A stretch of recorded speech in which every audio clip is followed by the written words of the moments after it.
आज मैं एक कविता पढ़ना चाहता हूँ जिसका शीर्षक है अंतिम ऊंचाई। कुंवर नारायण जी के द्वारा लिखी गई ये कविता है और इस कविता से जुड़ा एक महत्वपूर्ण पहलू ये है कि अभी हाल ही में टीवीएफ ने अपनी वेब सीरीज एस्पिरेंट में इसे बड़ी ही जीवंतता के साथ पेश किया। इनफैक्ट जब से इस कविता को मैंने पढ़ा, इसे समझा, ये ना सिर्फ मेरे लिए बहुत अजीज बल्कि मेरे दिल के बहुत करीब भी हो गई। सो इससे मैंने अपने लिए बहुत कुछ सकारात्मक डिराइव किया है और उम्मीद करता हूँ कि इस कविता को एक बार सुन लेने के बाद आप सब भी अपने लिए कुछ ना कुछ इस कविता से निकाल पाएंगे। तो चलिए पढ़ते हैं इस कविता को। दोस्तों, मेरा नाम है कुमार अतुल और आप देख रहे हैं कुमार पीसेस एकेडमी। कितना स्पष्ट होता है आगे बढ़ते जाने का मतलब, अगर दसों दिशाएं हमारे सामने होती, हमारे चारों ओर नहीं।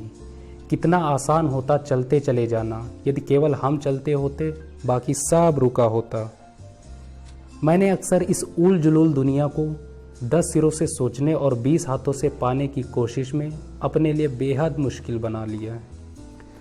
शुरू में सब यही चाहते हैं कि सब कुछ शुरू से ही शुरू हो, लेकिन अंत तक पहुंचते पहुंचते हिम्मत हार जाते हैं। हमें कोई दिलचस्पी नहीं रहती कि वह सब कैसे समाप्त होता है जो इतनी धूमधाम से शुरू हुआ था हमारे चाहने पर।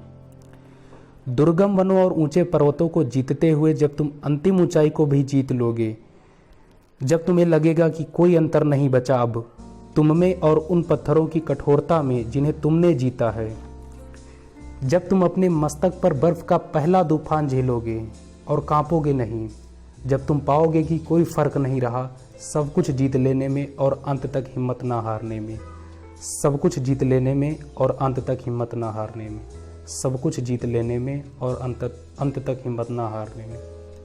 धन्यवाद।